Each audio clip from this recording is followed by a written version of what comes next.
Diterima dengan percaya dan terima tanpa keraguan-raguan. Karena kalau ada unsur keraguan-raguan di situ, maka akan sulit untuk menerima itu. Selamat sahabat bagi kita semua. Firman Tuhan yang hendak disampaikan berjudul menghadapi masa-masa kesusahan. Menghadapi masa-masa kesusahan. Kita sekarang ini hidup di dalam suasana yang penuh dengan keresahan, kekhawatiran, dan juga kesusahan bagi sebagian besar orang oleh karena adanya wabah ataupun pandemi virus corona. Saudara yang dikasihi Tuhan, kesusahan adalah masa atau waktu yang tidak disukai oleh siapapun manusia di bawah kolong langit ini, termasuk juga kita orang-orang Kristen, sering tidak menginginkan kesusahan itu terjadi di dalam hidupnya. Mengapa masa atau waktu kesusahan itu tidak disukai oleh banyak orang? Tentu ada banyak jawaban yang bisa kita kemukakan. Di antaranya, kenapa orang tidak menyukai kesusahan? Karena kesusahan itu membuat banyak orang mengalami tekanan psikologis yang begitu hebat. Baru-baru ini di Momere, orang-orang yang pulang ke Momere dari Kalimantan, mereka naik KM Lambelu sampai di pelabuhan, belum sandar masih di laut, mereka sudah di stop oleh gugus tugas penanganan COVID-19. Pendek cerita, didapatilah ada 3 orang, 1 bagian kantin, 2 anggota daripada kru kapal KM Lambelu yang dinyatakan positif corona.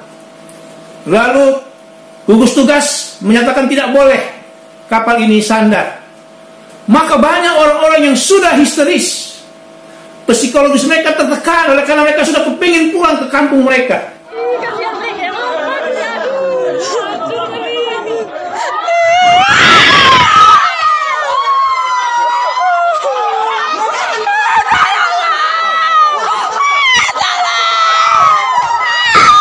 Orang tidak mau mengalami kesusahan di dalam hidup mereka. Yang berikut alasannya, karena kesusahan itu membuat banyak orang kehilangan semangat dan motivasi di dalam hidup mereka oleh karena kesusahan. Dan tentu masih banyak lagi jawaban yang lain. Berikut, apa bentuk dari masa atau waktu kesusahan itu? Wujud atau bentuk daripada waktu kesusahan itu antara lain sakit yang berkepanjangan. Kalau orang mengalami sakit yang berkepanjangan, dia akan mengalami masa yang susah. Lalu krisis ekonomi yang tidak tahu kapan harus berakhir. Bencana alam yang menimbulkan kerusakan yang parah dan korban jiwa yang banyak. Peperangan yang memporak-porandakan sendi-sendi kehidupan. Atau seperti yang sekarang kita sedang alami, yaitu wabah atau pandemi virus corona dan lain sebagainya. Itulah bentuk atau wujud daripada masa-masa kesusahan. Saudaraku yang diberkati Tuhan, di dalam Habakuk pasalnya yang ketiga, jelas di situ dikatakan bahwa sekalipun pohon ara tidak berbuah, berbunga, pohon anggur tidak berbuah, hasil pohon jatun mengecewakan, sekalipun ladang-ladang tidak menghasilkan bahan makanan, kambing domba terhalau dari kurungan, dan tidak ada lembu sapi dalam kandang, namun aku akan bersorak-sorak di dalam Tuhan, beria-ria di dalam Allah yang menyelamatkan aku. Allah Tuhanku itu kekuatanku.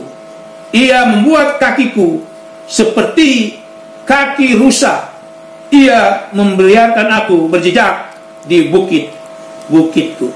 Saudara, jelas di sini dikatakan walaupun kita harus mengalami masa kesusahan, maka kita harus tetap memuji Tuhan, bersorak-sorak di dalam Tuhan.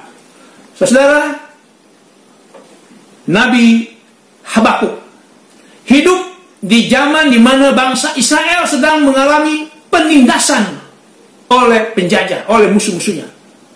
Dalam keadaan semacam itu, tentu hidup tidaklah bebas, juga tidaklah gampang mempertahankan iman di dalam hidup seperti itu. Masa-masa kesusahan di mana musuh selalu menindas bangsa Israel pada saat itu menyebabkan sendi-sendi kehidupan mereka terpengaruhi.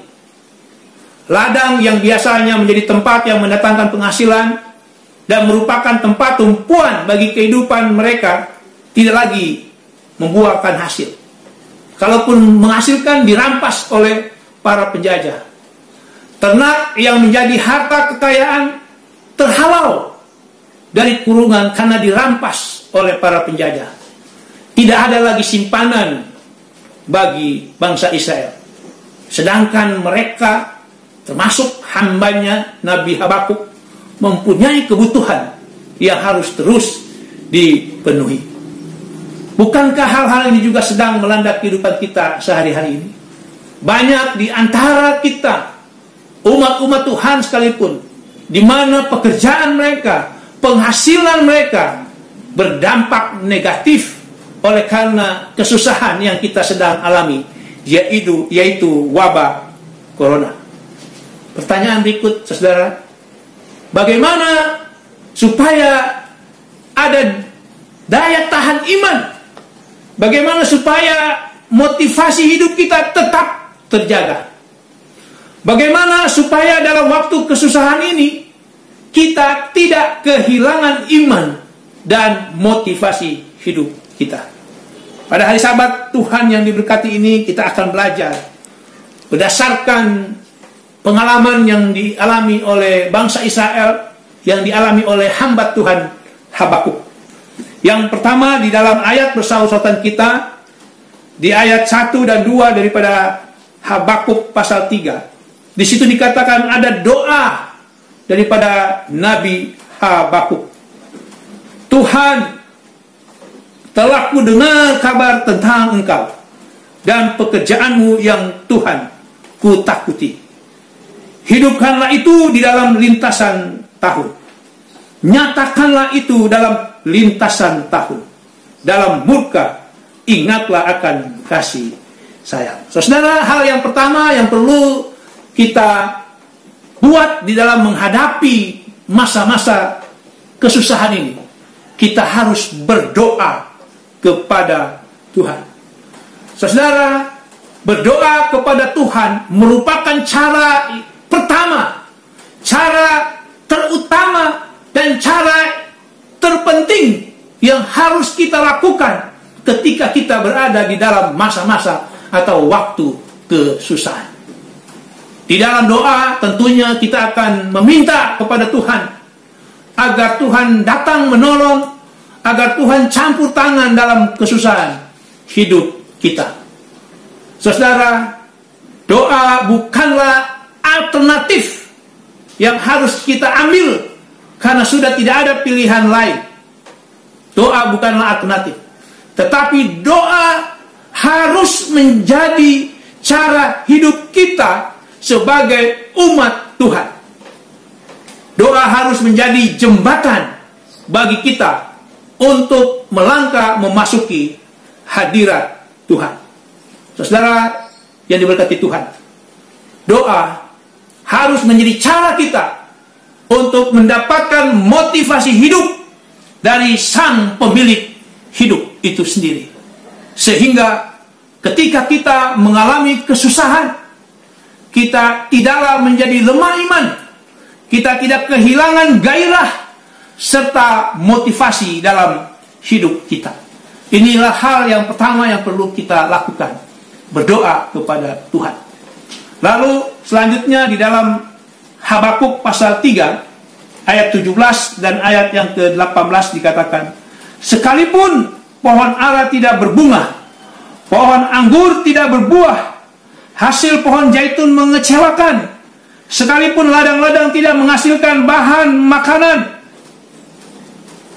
kambing domba terhalau dari kurungan, dan tidak ada lembu sapi dalam kandang. Namun aku akan bersorak-sorak di dalam Tuhan, beria-ria di dalam Allah yang menyelamatkan aku. Saudara, hal yang kedua yang perlu kita lakukan di dalam masa ataupun waktu kesusahan, kita harus fokus kepada Tuhan dan bukan berfokus kepada masalah yang ada. Saudaraku, terkadang kesusahan membuat kita kehilangan fokus dalam hidup ini. Kesusahan sering menarik kita untuk menjauh daripada Tuhan. Waktu kesusahan menyebabkan kita terfokus hanya kepada masalah. Akhirnya dampak daripada berfokus kepada masalah, hidup kita menjadi kehilangan arah. Kita terpenjara di dalam kesusahan tersebut. Padahal saudara, kesusahan itu adalah hal yang biasa, di mana manusia di bawah kolong langit ini yang tidak mengalami yang namanya kesusahan. Jadi sekali lagi saudara, kesusahan itu adalah hal yang biasa. Kesusahan bukanlah waktu yang luar biasa. Kesusahan adalah waktu yang biasa-biasa saja. Saudara, memang pemerintah sudah membuat berbagai kebijakan-kebijakan. Ada disebut dengan social distancing, ada yang disebut dengan physical distancing, ada yang disebut dengan pembatasan sosial berskala besar atau PSBB. Saudara, itu bukan menjadi fokus kita. Yang menjadi fokus kita adalah kita datang kepada Tuhan. Kenapa? Karena kesusahan-kesusahan, pencobaan-pencobaan yang kita alami di dalam hidup ini, Tuhan katakan melalui hambanya Rasul Paulus di dalam 1 Korintus 10 ayat 13. Pencobaan-pencobaan yang kita alami ialah pencobaan-pencobaan biasa yang tidak melebihi kekuatan manusia. Saya mau ulangi kalimat itu. Pencobaan-pencobaan yang kita alami adalah pencobaan-pencobaan biasa yang tidak melebihi kekuatan manusia. Sebab Allah setia, dan karena itu Ia tidak akan membiarkan kita dicobai melampaui kekuatan kita. Pada waktu kita dicobai, Ia akan memberikan kepada kita jalan keluar. Saudara, mungkin kita mengalami kerinduan pada saat ini oleh karena kita sudah beberapa sahabat tidak bergereja bersama-sama dengan umat Tuhan. Ya. Kita tidak bisa beribadah ke gereja, tapi Tuhan memberikan jalan keluar. Dan Tuhan memberikan hikmah di dalam kesusahan yang kita alami sekarang ini. Dulu, hari Sabat saya tidak bisa beribadah dengan anak-anak, bahkan dengan keluarga Dolok Saribu. Tapi dengan adanya wabah corona ini, walaupun hanya melalui media komunikasi, kita bisa bersabat bersama-sama. Tuhan akan memberikan kepada kita jalan keluar sehingga kita dapat menanggungnya. Kalau di Habakuk 3 tadi katakan kita dapat bersorak-sorai, kita dapat beria-ria di dalam Allah yang menyelamatkan kita. Saudara, sekali lagi saya mau katakan berdasarkan firman Tuhan, kesusahan adalah suatu yang biasa. Kesusahan adalah masa pencobaan yang tidak melebihi kekuatan kita. Kesusahan pasti ada di dalam jalan kehidupan setiap insan manusia. Dan kesusahan itu diizinkan Tuhan ada di jalan hidup kita. Tetapi kesusahan itu tidak lebih dari kekuatan yang kita miliki. Jika kita bersama fokus kepada Tuhan. Saudara yang diberkati Tuhan, Tuhan kita begitu setia, dan dalam kesetiaannya Ia tidak akan pernah membiarkan kita mengalami kesusahan melampaui kekuatan kita. Kalaupun kesusahan itu ada di jalan hidup kita, Tuhan sendiri yang menjamin bahwa Dia pasti memberikan solusi yang kita butuhkan pada saat kita mengalami kesusahan. Dengan demikian kita dapat menanggungnya. Hal-hal itulah yang kita peroleh ketika kita berfokus kepada Tuhan, bukan berfokus kepada masalah atau kesusahan itu sendiri. Dan dengan berfokus kepada Tuhan, kita akan mendapatkan kekuatan spiritual. Dengan berfokus kepada Tuhan, kita mendapatkan kekuatan dan pencerahan. Dengan berfokus kepada Tuhan, kita memperoleh motivasi rohani untuk tetap berpengharapan walau di waktu kesusahan sekalipun. Itulah hal kedua pada saat kita menghadapi masa kesusahan. Yang terakhir, yang ketiga, kita bisa baca di dalam Habakuk pasal 3 ayatnya yang ke-19. Dikatakan di situ, Allah Tuhanku itu kekuatanku. Ia membuat kakiku seperti kaki rusa. Ia membiarkan aku berjejak di bukit-bukitnya.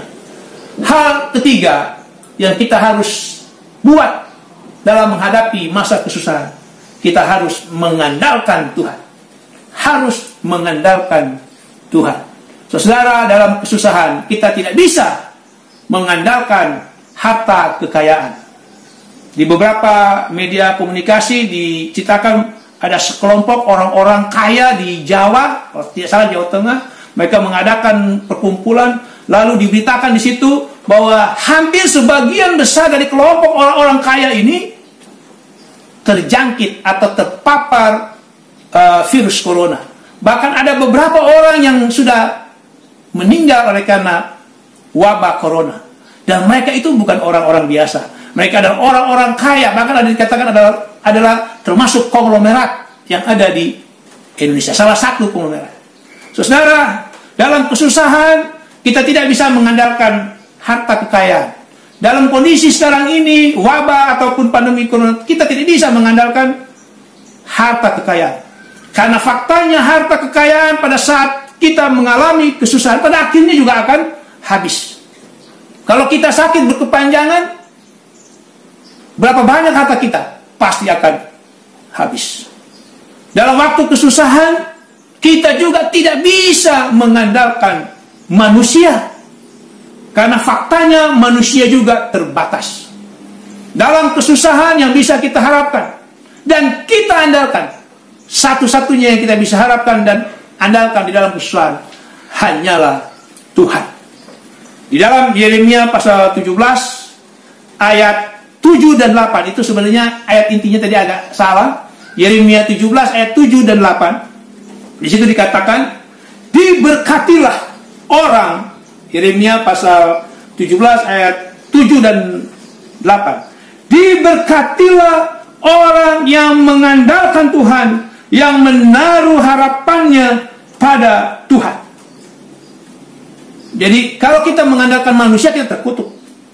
Firman Tuhan yang lain mengatakan, tapi kalau kita mengandalkan Tuhan, kita diberkati. Apa berkatnya? Ayat 8. Ia akan seperti pohon yang ditanam di tepi air, yang merambatkan akar-akarnya ke tepi batang air, dan yang tidak mengalami datangnya panas terik, yang daunnya tetap hijau, yang tidak khawatir dalam tahun kering, dan yang tidak berhenti menghasilkan buah. Saudara yang diberkati Tuhan, dalam waktu kesusahan, ketika kita mengandalkan Tuhan dan menaruh harapan kita kepada Tuhan, maka berkat Tuhan akan tercurah atas kehidupan kita. Ada beberapa keuntungan ketika kita mengandalkan Tuhan pada waktu kesusahan. Di antaranya tadi dikatakan di ayat yang ke-8 itu, yang pertama, orang itu akan seperti pohon yang ditanam di tepi air. Artinya kalau kita mengandalkan Tuhan, maka kita akan dekat dengan sumber kehidupan itu, Jehovah Jireh itu. Kalau kita di dalam masa kesusahan mengandalkan Tuhan, jangan khawatir tuh, saudara, karena Tuhan akan memberikan segala kebutuhan kita. Lalu yang kedua, dikatakan di situ, orang itu akan merambatkan akar-akarnya ke tepi batang air. Yang merambatkan akar-akarnya ke tepi batang air, artinya kita akan memperoleh kehidupan dari sumber kehidupan. Kalau yang pertama tadi kita dekat, karena kita mengandalkan kita dekat. Dan yang kedua itu kita akan memperoleh kehidupan dari sumber kehidupan. Yang ketiga dikatakan tidak mengalami datangnya panas terik. Tidak mengalami datangnya panas terik. Artinya pada saat kita mengalami kesusahan, kesusahan itu tidak akan pernah menghancurkan iman kita, motivasi hidup kita, kalau kita mengandalkan Tuhan. Lalu yang keempat dikatakan daunnya tetap hijau. Artinya walaupun kita mengalami kesusahan, kita akan mempunyai kekuatan baru, kekuatan yang diberikan dari sumber kehidupan. Lalu yang terakhir, keuntungan daripada mengandalkan Tuhan, nomor 5 dikatakan tidak berhenti menghasilkan buah. Apa maksudnya tidak berhenti menghasilkan buah? Artinya kita selalu menghasilkan sesuatu yang baik. Saudara, pada saat kita susah tapi kita mengandalkan Tuhan, maka kita akan mendapatkan berkat daripada, maka kita juga akan menjadi saluran berkat Tuhan bagi orang lain. Itulah yang dimaksudkan dengan tidak berhenti menghasilkan buah. Tuhan memberkati kita karena kita mengandalkan Tuhan, dan kita menjadi saluran berkat Tuhan kepada orang lain. Saudaraku yang diberkati Tuhan, kita memang sekarang menghadapi kesusahan. Marilah kita hadapi kesusahan dengan mengandalkan Tuhan. Dengan demikian kita akan mendapatkan berkat dan menjadi saluran berkat Tuhan bagi orang lain. Ingat, yang pertama berdoa, kedua berfokus kepada Tuhan, jangan berfokus kepada masalah, dan yang ketiga mengandalkan Tuhan. Maka kita akan menjadi umat-umatnya yang setia, yang berdiri teguh di dalam iman percaya hanya kepada Tuhan walaupun mengalami masa kesusahan. Inilah doa dan harapan kita semua. Tuhan memberkati. Amin.